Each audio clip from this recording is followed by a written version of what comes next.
You are in the ladies' room with Dr. Donica, the only public ladies' room you can enter anytime without ever waiting online.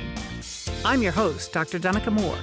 We'll be having real conversations with real women about really intimate issues. They may be embarrassing, sad, or funny, but they will always be interesting and informative. You know, like the best conversations you've had in ladies' rooms with your best friends, or total strangers and a physician. Please join us. Hello and welcome to another very exciting episode of In the Ladies' Room with Dr. Donica. And today we have invited only our fifth gentleman ever into the ladies' room, and our first ever former cabinet secretary. Secretary David Shulkin Md is a national thought leader on veterans' health and patient-centered care. He was appointed by President Trump as the 9th United States Secretary of Veterans Affairs. He was the only Trump-appointed cabinet secretary who was confirmed unanimously by the United States Senate. He was also the first non-veteran to hold this position, and he was only the second physician ever, remarkably, to serve in this position. Prior to becoming the Secretary of the VA, he was the Undersecretary of Veterans Affairs for Health under President Barack Obama. So he's also the only cabinet member who was a quote-unquote Obama holdover. The Department of Veterans Affairs is huge. It's the second largest federal government agency. And just to give you a sense of how big that is, they have over 350,000 employees and over 1,700 facilities serving nearly 10 million United States veterans. The Secretary of the VA oversees the National Cemetery Administration, the Veterans Benefits Administration, and the Veterans Health Administration, which my understanding is the largest portion of that. Under Secretary Shulkin's leadership, the department streamlined the appeals process for veterans seeking disability benefits, made wait times more transparent, improved mental health services, and contributed towards at least 3 significant pieces of legislation I'm aware of benefiting veterans. Prior to his government service, Dr. Shulkin had a long career in healthcare leadership and management, including being the president of Morristown Medical Center here in New Jersey, which is my local hospital, vice president of Atlantic Health System, and president and CEO of Beth Israel Medical Center in New York City. He was also the first chief medical officer of the University of Pennsylvania Hospital and later at the University of Pennsylvania Health System, Temple University Hospital, where I did my residency, and the Medical College of Pennsylvania Hospital. He's also been the chairman of medicine and vice dean at Drexel University College of Medicine and professor of medicine at Albert Einstein College of Medicine. He is married to a woman physician, dermatologist Dr. Merle Barry, and the father of 2 young adults. Please welcome Secretary David Shulkin, MD. So do you prefer to be called Secretary Shulkin or Dr. Shulkin? Either one is fine with me. I asked when Bill Frist first became a United States Senator and then later Senate Majority Leader many years ago, he said he always preferred being called Dr. Frist because that was his first and most beloved position. But I noticed on his door it said Secretary Frist, comma, MD. Anyway, welcome to the ladies' room. Is this your first time in the ladies' room? I think it is, yes. But I'm glad to be here. So usually I ask guests what their most interesting, unique, or memorable experience was in a ladies' room, but you're going to have to then tell us about in the men's room. Well, I think that my most interesting men's room experience was in the JFK, the airport's men's room, where when you go to the urinals, and I know a lot of your listeners don't get a chance to see this, they actually have sketched into the urinals a picture of a fly. And what they found is by putting that fly there, that they actually improved the cleaning procedures in the men's room because men are very competitive. And that to me was actually one of the learnings for me about human design and how you can actually change behavior by changing the design of different features like urinals. You now know that thousands of women listening to this are going to do that in their home bathrooms, especially moms who have sons. There you go. That would probably work too. Not have good aim, especially Yes. first thing in the morning. But I did think it was interesting. First of all, of course, we're here to talk about your book, although most of what I want to talk about is what's not in the book. You wrote a book recently which came out, It Shouldn't Be This Hard to Serve Your Country, which first of all, fabulous title. And I think every veteran is probably also thinking it shouldn't have been as hard as it was for them to serve their country in whatever deployments that they had. But what I thought was fabulous about the book and really remarkable is that clearly you finished writing this book several months at least before it was published. What was the Yeah. what was the I'm sorry. between when you finished writing it and when it was actually released? I finished writing it probably towards the end of July, and it was released in the end of October. So I think what was remarkable to me and anyone who follows the news who read your book is it's almost an exactly parallel story to what we're hearing breaking in the news now about the shadow government, essentially, that made public policy and foreign policy in the Ukraine. I think we could have just changed some of the words and it would have been a virtually identical story. So as a reader, what I found myself thinking was, I wish every former cabinet secretary would write a book like this. The detail is staggering. Did you take contemporaneous notes during your time as secretary with the idea of writing a book? No, in fact, I didn't. And after I was fired by tweet by the president, within about just a few minutes, in front of my eyes, my entire phone and computer system was wiped out by the government. So it erased all of my documents, all of my emails, anything that I had. But interestingly, and I wasn't really aware of it at the time, I was in government for about 3 years, and I was in Washington during that time. My wife, as you mentioned, a dermatologist, has her practice in Philadelphia, so we would talk at night, and she'd ask me about my day, and she would keep a diary.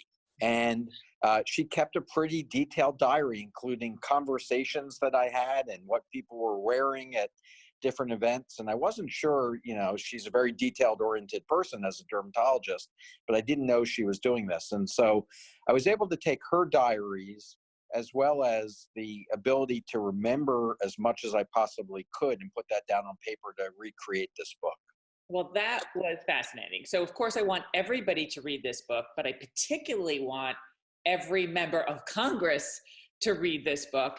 And I also I hope that your successors will read this book, because it really gives it gives us a very good sense of how the sausage is made in government, the good, the bad, and the ugly.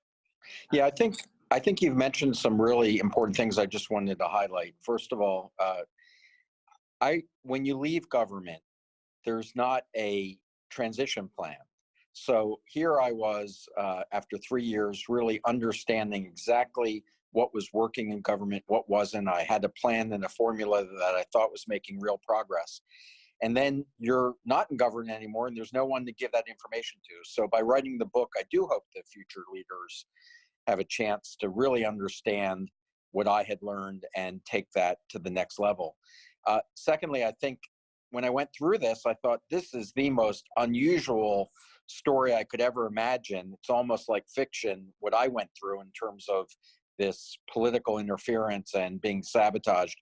But as you say, when you hear the stories today about people in government being unable to do their jobs because of this political interference and outside interference, it's exactly the repeat behavior of what I experienced. And so I felt a real duty to share my story objectively in a book so that people could see what it's like to serve in government these days. And frankly, our country can do better than this. And we have to learn by people who are willing to stand up and talk about it. Now, one of the things I have to admit that I found very annoying about your book is how much time you dedicated to the Travelgate scandal. And it occurred to me that that must have been not only extremely annoying, but far worse to you living through that, but how much of a distraction that was, and a time-consuming derailment of everything positive you were doing at the VA. And clearly, it was a trumped-up situation. And I don't really want to talk about that at all, because we have much more important issues to get to in the ladies' room. Yeah, no, I appreciate that, and I appreciate your comment about it being annoying to you. But here's what public service is like. You are focusing on a job. People can release unfair, untrue allegations, rumors about you, it gets picked up by the media and takes a life of its own. And you really never have a chance to be able to share the real facts or to respond to it in any way. So you're caught up in this horrific, toxic situation that we see in Washington today. And so what I wanted to do for the readers is actually just lay out the facts in detail and let them make up their own mind, and let them decide whether they think that this was handled correctly or not. And if I got that detail out, even if it was somewhat annoying to you, that was my objective. Well, I think also any reader who's knowledgeable about what has been going on in the news in the past 2 years knows that other cabinet secretaries who had far more egregious situations are still serving as cabinet secretaries. I think also I need to let you know, as somebody who has known you before, that everybody I knew who knew you before said this is ridiculous and this is just a trumped up distraction. But as I promised at the beginning, what I want to talk about is what's not in the book. And Sure. of course, what we want to talk about in the ladies' room are women's health issues.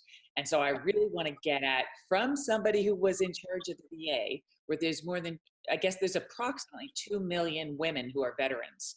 What are the women's health issues that you addressed while you were secretary and undersecretary? What are still the outstanding issues, and what needs to be done further to help our women veterans?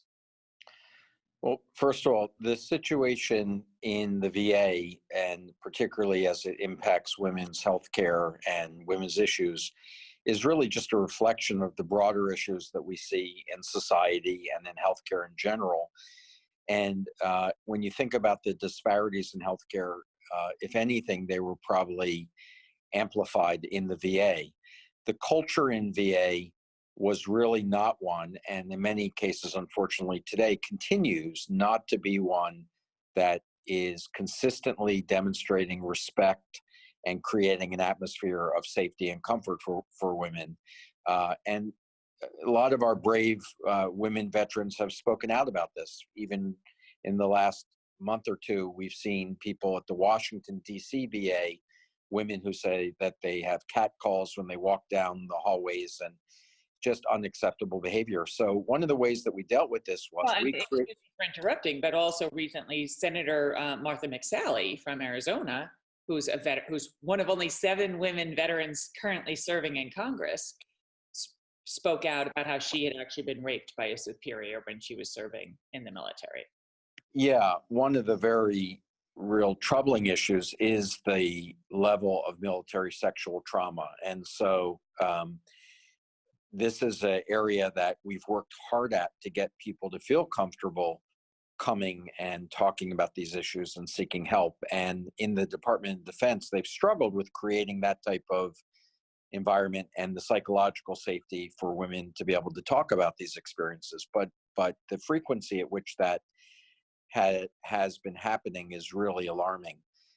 But the way that we've tried to deal with this in the VA is we've created women's healthcare centers. And sometimes that means separate entrances and separate places that women get their care, where they have been involved in the design of the facility. The staff there are selected because of their understanding of women's health issues and their sensitivity to issues like military sexual trauma.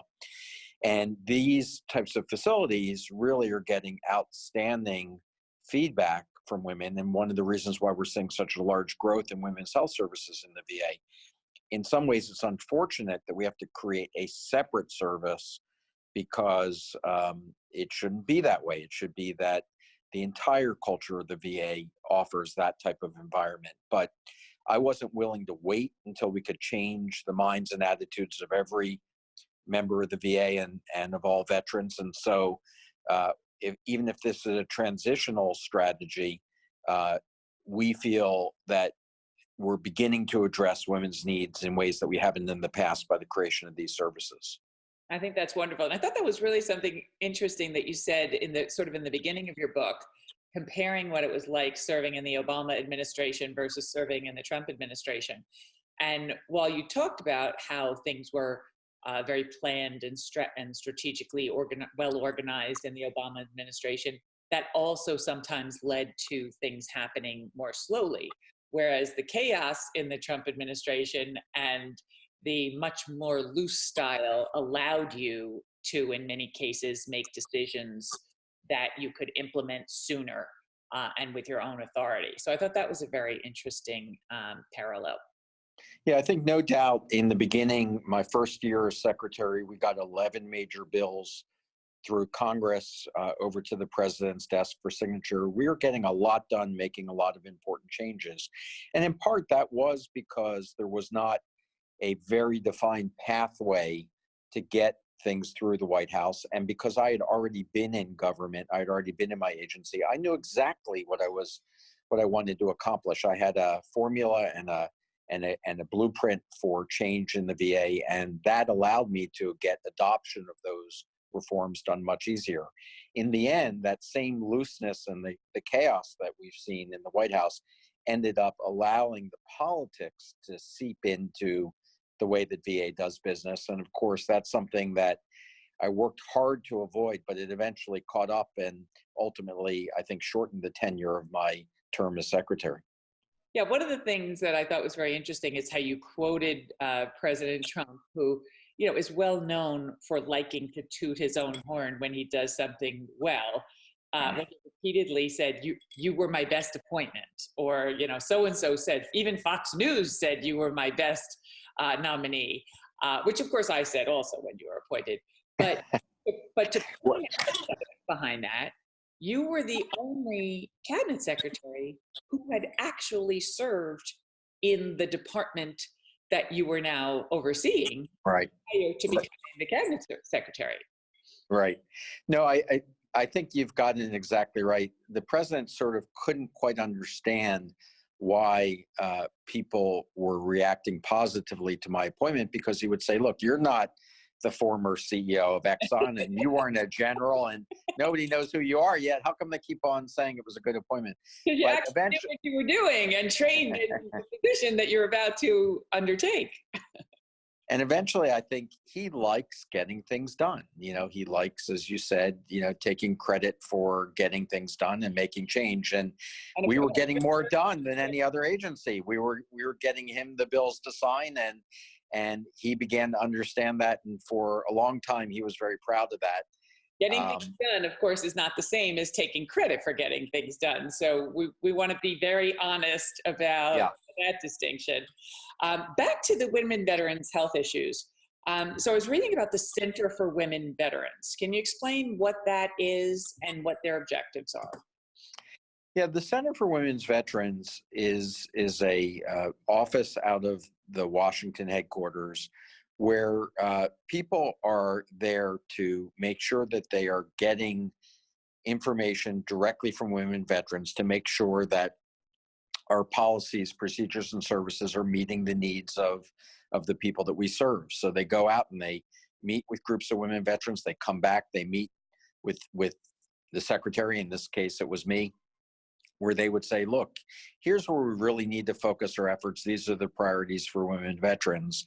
And I think it's a very important part of the way that VA now runs, with 14% of veterans being women, and that's the fastest growing component of the military. We have to be a organization that's changing and evolving to meet the needs of the people that we serve. What I also love to point out about women veterans, and I often tweet this on Veterans Day, is that of the 2 million women veterans, 100% were volunteers. Absolutely. Absolutely. You're old enough that we remember, and your father was a veteran, and both of your fathers served in World War I. My father was a veteran. You and I grew up in the time when Vietnam soldiers were going off to Vietnam, coming home. We lived through the Iraq and Afghanistan deployments. But there was a draft in the past in Vietnam. But now 100% of our women veterans were volunteers. One of the things that concerns me is this issue you talked in the book that I don't think a lot of people understand very well. So maybe you can shed some light on it. Is this issue that when somebody is currently serving in the military, they're getting their health care through the Department of Defense. But then they're discharged from the military, they transition over to the Department of Veterans Affairs.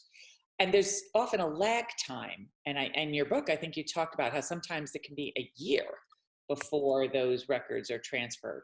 So I know that was a priority under your administration to reduce that. Where do we stand with that now? Well, you're right. The single highest priority that I established was to prevent veteran suicides, with 20 veterans a day taking their life, and actually women veterans being the fastest growing component of that. And if you take a look at where the biggest risk is in terms of the percentage of when people are likely to commit suicide, it's during that 1 year transition from active military back to civilian life. And yet, during that transition period, it's when we tend to drop the ball the most in terms of providing coverage. Just 40% of active service members who leave the military get access to VA care. So you have 250,000 people leaving the military every year, and 60% of those don't have access to issues like behavioral health care. Now, I changed that as secretary to make sure that 100% had access when they left. But one of the real concerning issues was that when a veteran would show up for the first time after leaving the Department of Defense, we wouldn't know what medications they were on. We wouldn't have their clinical information. And so I made interoperability of data so the Department of Defense records could talk to the VA records a high priority. And that's one of the reasons I switched the VA from a homegrown electronic system to the same system the Department of Defense uses, and so that there wouldn't be any more gaps in care like we had been seeing for decades and decades. And I think if you ask me after having read your book, because of course I didn't know all of this before reading your book, that's probably the single greatest achievement you were able to accomplish while you were Secretary of the VA. Well, it was one of the most controversial, and I knew that members of Congress have been calling on VA and the Department of Defense to work together with electronic records for about 20 years. And every time they would try to do it, there would get a barrier, whether it was the egos of each of the departments, whether it was the vendors trying to bid for these contracts. And so it would just never happen. So in this decision, because I felt it involved the life and safety of our veterans, I actually made the decision alone and went through a very specific way of doing government procurement and made that decision so that it would get done, which it did get done, but it was extremely controversial, and not everybody was happy with this decision. You shared an anecdote or story in the book about how math really helped you in this regard, specifically with trying to reduce veteran suicides, where you already mentioned there's 20 suicides per day. And there was an initiative, a conference that you were trying to get together to reduce veteran suicides. And you were told, oh, this is going to take 10 months to put this all together. And you were able to very quickly do the math. I don't remember the number, multiplying out how many suicides that would then be in a 10-month period at 20 a day, and said, get it done in a month. So I thought that was really great use of leadership and arithmetic. Well, I used to do this in the private sector as well when I ran hospitals with patient safety, that if we didn't fix problems like medication errors or infections, that translates into the loss of human life. And when you have a number like 20 veterans are taking their life every day, and you just delay a decision for a month, that's 600 people and 600 of our veterans. These are the sons and daughters, brothers and sisters of people who, care very deeply about them. And so I just would wake up every day and believe that as much as I could possibly fit into that day, I was going to get done, and I was going to treat my job as if that would be my last day. And ultimately, when you serve at the pleasure of the president, particularly in this administration, it really may be your last day. So did you consider an alternate title for the book, Fired by Tweet? I think that if if that were a unique experience, maybe I would have picked that. But, you know, there've been Several 17. people could have written that book. Right. I'm the 17th cabinet member to have gone through the revolving doors of the White House at this point.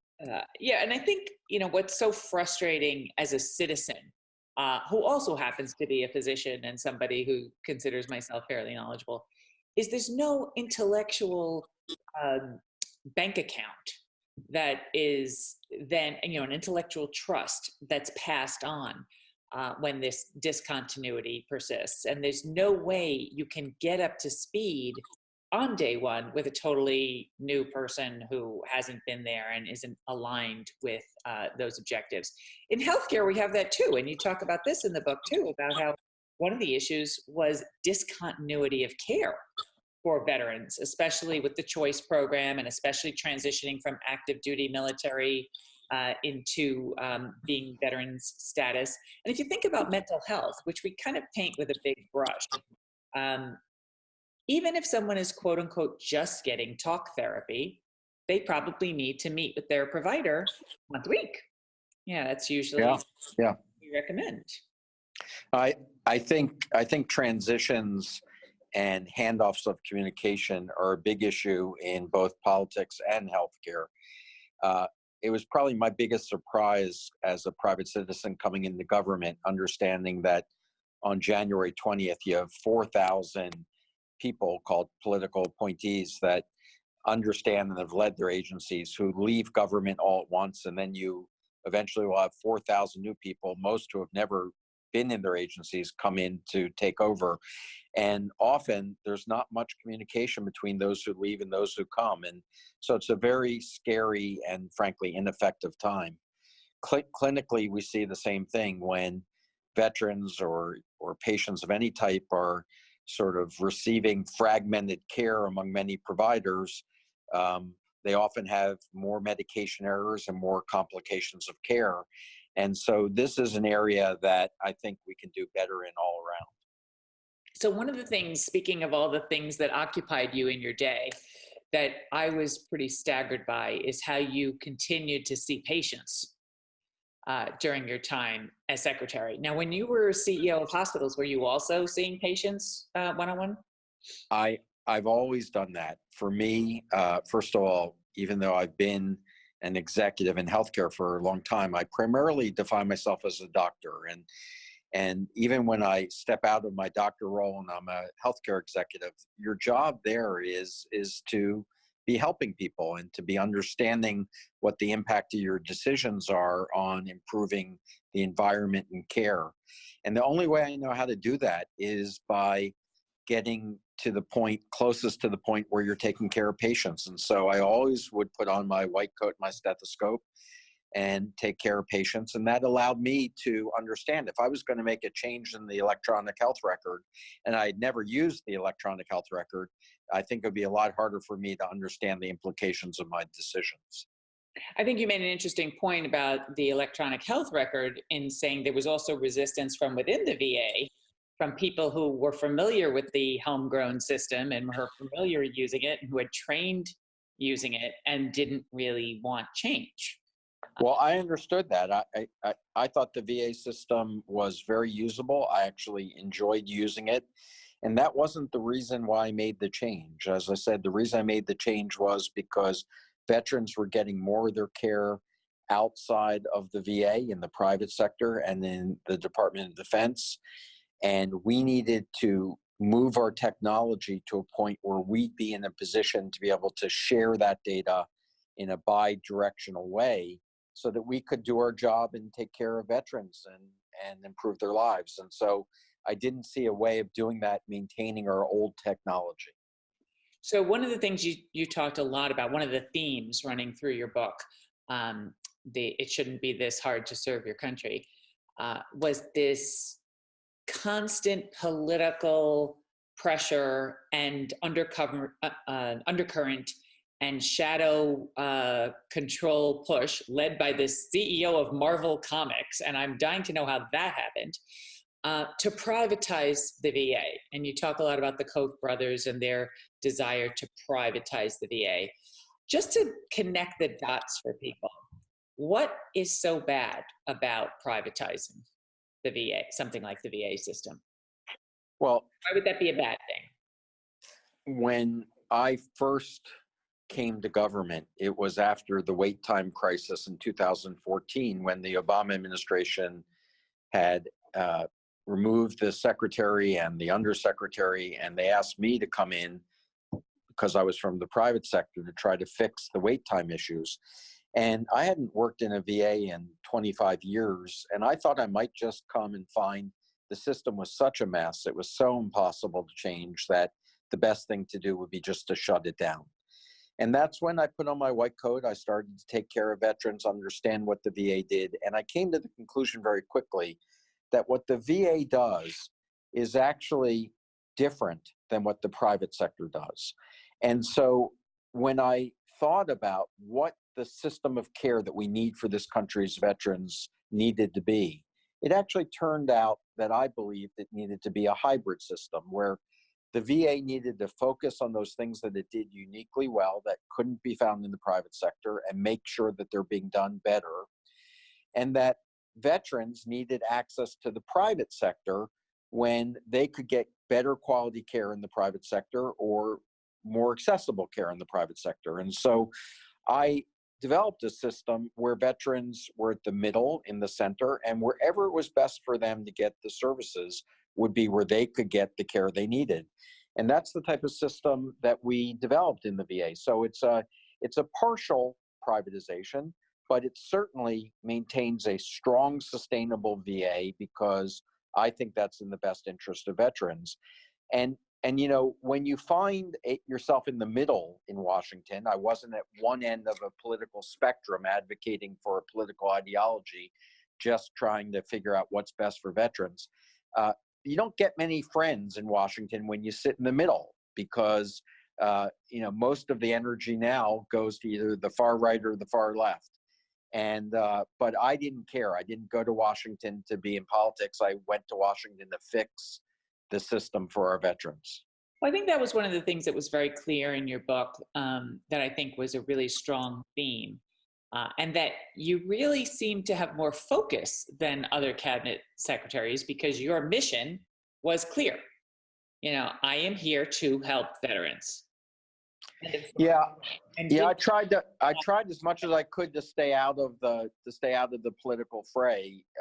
You know, as you mentioned, I was confirmed 100-0. Even the day I left, many senators said to me, "We've worked with you for years. We couldn't tell you if you're a Republican or a Democrat." And I said, "Perfect. That's exactly what I wanted because I wasn't there to try to earn anybody's vote. I was there to fix the system that I think many Americans, if not all Americans, really want to be working well for our veterans." So clearly your agenda was not to run for public office in the future. Right. What is the future? Well, I want to continue to find a way to have an impact. I've always felt that's what motivated me throughout my career, very mission oriented. Clearly, I'll continue to advocate on behalf of veterans as long as I possibly can, something I believe strongly in. But I also am interested in those initiatives that are transforming healthcare from where we are to moving us to a better place, those disruptive technologies and business models that I think are going to move us to providing better value for patients. And so I'm involved in a large number of activities, whether they're on the not-for-profit side or the for-profit side. But where that journey takes me, it's not a planned path right now. I'm sort of following the changes that are happening in healthcare along with everybody else. So that was a very diplomatic answer. Okay. If you could design the next position for yourself, what would it be? Well, I think right now I am designing it. I'm allowing myself to use the experiences that I've accumulated to help other people, many of them entrepreneurs, realize their dreams. And I'm attracted to the people that believe that they can change the world because I believe that's the only way you do change the world, with people who have ideas and the energy to implement them. And so I'm really on that path right now. I don't see that there is a single organization that is the only way I can achieve those goals. So I've sort of diversified my time and energy among a number of different organizations that hopefully collectively will make that impact I'm looking for. So President Trump is nothing if not quotable. And one of his most famous comments was, "Who knew healthcare could be so complicated?" Yeah, obviously the answer is everyone who's ever dealt with the healthcare system, which you have done at many different levels, as a physician, as a hospital administrator, as a chief medical officer, as an undersecretary, secretary of the VA, but also as a patient. And you Sure. talked about your own experience with having a severe back problem, ironically, on your famous Yeah. Europe, and how even as a cabinet secretary, contacting our embassy in London, you couldn't get an appointment to see somebody within 3 days, which is often how our system kind of works. First of all, how's your back doing? Fortunately better, but anybody who suffers from I do. back pain understands that it has a mind of its own. You can be doing better, and then all of a sudden it can bother you again. So it's definitely a chronic condition. So from all those perspectives, clearly, and as the wife of a practicing physician, husband of a practicing physician, sorry about that gender bender there. As the husband of a practicing physician, you have that other perspective, and certainly as a parent whose children have probably navigated the healthcare system. So what do you think, in terms of healthcare being so complicated, and in terms of us having an upcoming federal referendum called an election, which healthcare is going to be a huge part of it, what are, say, the three most important things that we need to do to sort of not fix, but heal our healthcare delivery system? Well, I wish you could limit it to three, but I think certainly overarching imperatives are, first, to establish what your principles are, and the principle that I believe most strongly on is providing access to high quality care. And so I think that we need to make sure first we address that every American has access to quality health care. I think some of the ways that you do that is to essentially change the model of care from what has been a business to business model. Health insurers dealing with providers and intermediaries like pharmacy benefit managers and all sorts of companies that deal with patients, changing that to a consumer-driven model where consumers are in charge of their own healthcare, of their own data, and utilizing a system in a way that meets their needs. And the third point I would say is that in order to make this work, we really do need transparency of our data, not only how much does healthcare cost, and I still don't know many people, including myself, who know how to read their bills that come from hospitals or understand how their insurance benefits work. But we also need transparency in quality data so that we can make informed decisions about where we choose to get healthcare. When you have both cost and quality data, that makes you a better informed consumer. So I think that we shouldn't be expecting these answers to come from politicians or from the next election, although the next election may determine the direction that we're going. I think that we're going to find that it really is the market that is going to change the way that we deliver healthcare. And we have to change the market.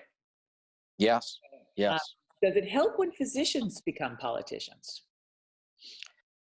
Well, I think that in any topic, when you have people who understand the complexity of an issue, it makes for better policy making. It's one of the reasons why I'm pleased to see so many veterans running for office, because they do understand what service is about. They understand the military and they understand veterans.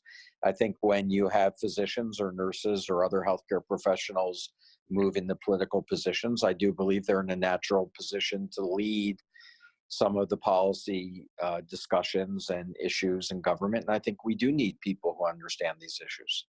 I do have to say I was fairly impressed and hopeful at the beginning of the Trump administration that there were 3 physicians in the cabinet, yourself, Right.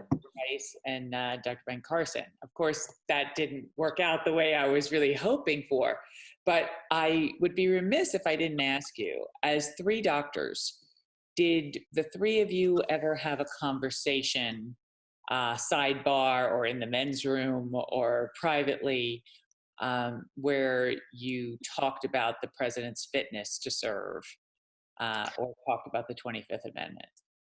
No, I was never involved in conversations like that. And, but the first part of your question, obviously, I felt like I had expertise in understanding the healthcare issues, and I wanted to be helpful as we were going through the healthcare debates and trying to make the right policy decisions. Government does not work well across silos. And so HHS and VA and Department of Housing and Urban Development and the Department of Defense each operate in pretty strict silos. And without a concerted effort, they tend to operate in isolation, which I think is one of the disappointments that I had, because I actually saw this work really well. And the one example I saw it work well was with President Obama and Vice President Biden in the cancer moonshot, where they provided the leadership and the direction that we were going to break these silos down in order to do better in finding a cure for cancer and improving cancer care. And I actually saw that happen, where we broke those barriers down and had a great number of things get accomplished in shorter periods of time than ever would have happened before. So I do think that was one of the missed opportunities in the early part of the Trump administration. Anyway, what else did I not ask you about that you're dying to talk about that has to do with women and veterans and women's health and veterans?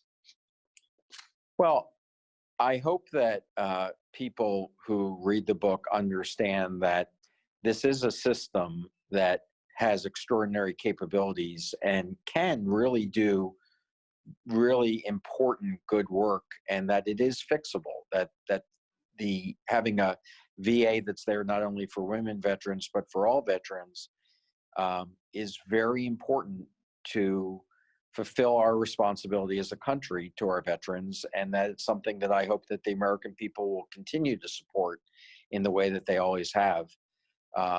And I also think that it's important that people read the book, understand that our climate for public service right now is so difficult and so toxic that it really is preventing good people from wanting to come and spend time in government to fix the problems and create the solutions that we need in government.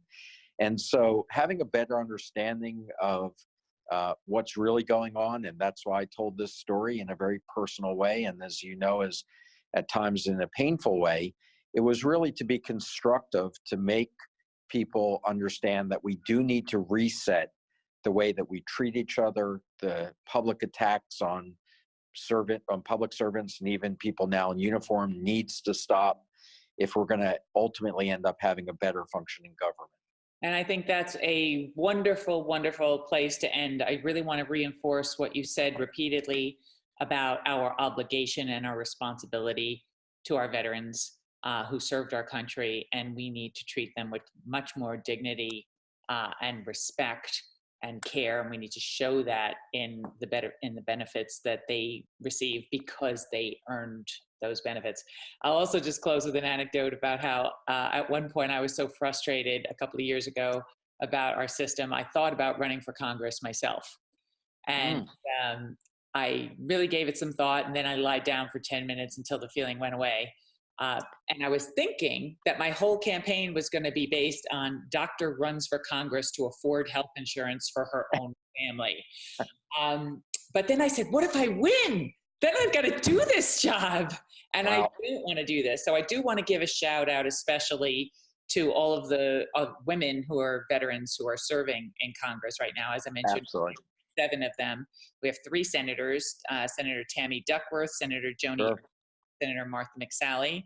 And then, of course, our representatives, one from Morristown, from our from where you used to work and where Yes. I live. Rep. Mikey Sherrill, who I love. Representative Christy Houlihan from Pennsylvania. Representative Tulsi Gabbard from Hawaii, who of course is running for president. And Representative Elaine Luria from Virginia. And then I also want to give a shout out to 3 fabulous women veterans who are currently running for office, MJ Hager, Amy McGrath, and Kim Olson. Anybody you want to give a shout out to? Oh, I'm just so pleased that you recognize those extraordinary women, and they are each leading in this area. And as Veterans Day approaches, what a great recognition of their service. So thank you.